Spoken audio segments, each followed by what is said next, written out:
কালকে সারা রাতের জন্য ফ্রিজটা যে ডিফরেস্ট হতে দিয়েছিলাম, দেখো কি অবস্থা। আজকে দুপুর গড়িয়ে বিকেল হতে চললো, এখনো পর্যন্ত ডিফরেস্ট হলো না। আসলে এতটা বরফ জমে গেছিলো, আমি তাই এর জন্য বরফগুলোকে তুলে তুলে বালতিতে ফেলছি, এভাবে যদি তাড়াতাড়ি হয়। এই ঘরে সবসময় ওই জায়গাটায় বসি আর ওই জানলা দিয়ে সব কিছু দেখতে পাই, এত সুন্দর লাগে পরিবেশটা। আর এখন তো বেশি সুন্দর লাগছে। বিকালবেলা বৃষ্টি হওয়ার পর ওয়েদারটা দেখো কি সুন্দর হয়ে গেছে, দারুণ লাগছে। আর ওই যে দেখতে পাচ্ছ, আমি দেখতে পাচ্ছি, ক্যামেরায় হয়তো ধরা পড়ছে না, ওখান দিয়ে পাহাড়টাও কি সুন্দর পরিষ্কার দেখা যাচ্ছে। Hello everyone, good evening, welcome to the channel. এখন বাজে সন্ধ্যে 6টা, আরো চলে এসছে। ওই আজকে আসার সময় ফুচকা নিয়ে এসছে।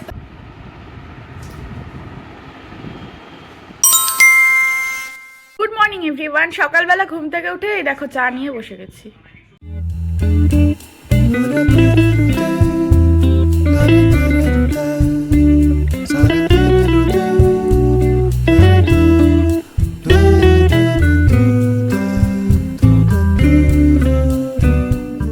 গুড মর্নিং, আবারও গুড মর্নিং বললাম।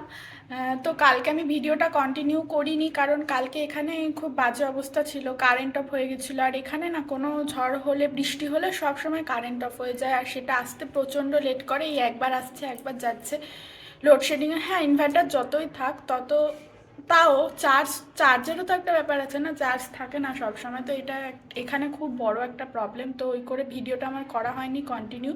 তো সকালবেলার দিকে, ভোরবেলার দিকে কারেন্ট এসছে। তো সকালবেলা কাজ টাজ হয়ে গেছে মোটামুটি, ঠাকুর দেওয়া, রান্নাটা বাকি আছে। তো এখন ওয়েদারটা আজকে ওয়েদারটা বেশ ভালো আছে, রোদ টোদ উঠেছে। তো ভিডিওটা, আজকের ব্লগটা একটু ছোট হবে, কারণ আমি কালকে যেহেতু কন্টিনিউ করতে পারিনি, তো আজকে কিছুটা করব ব্লগটা কন্টিনিউ। আচ্ছা, তোমরা তো এই গাছটা দেখেই নিয়েছো, এটা আমার অ্যাডিনিয়াম গাছটায় ফুল ফুটেছে। প্রথমে ভিডিওতেই আমি দিয়ে দিয়েছিলাম, বেশ সুন্দর ফুলটা হয়েছে। আমি না ফার্স্টে ভেবেছিলাম পিঙ্ক কালারের ফুল হবে, তো দেখলাম যে না, এই কালারের ফুল হয়েছে। আচ্ছা, এখানে চালটা ধুয়ে নিচ্ছি। আর মোটামুটি আমাদের 2 কৌটা মতো চাল লাগে।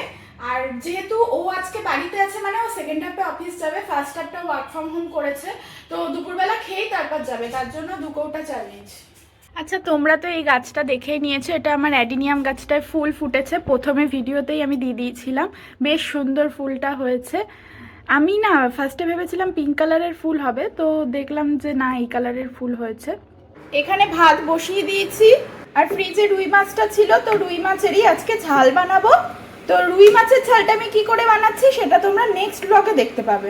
চলো তাহলে ব্লগটা এখানেই এন্ড করছি। নেক্সট ব্লগটা রুই মাছের ঝাল থেকে স্টার্ট হচ্ছে। ততক্ষণ চ্যানেলটাকে সাবস্ক্রাইব করে দিও আর একটা লাইক করে দিও। টাটা।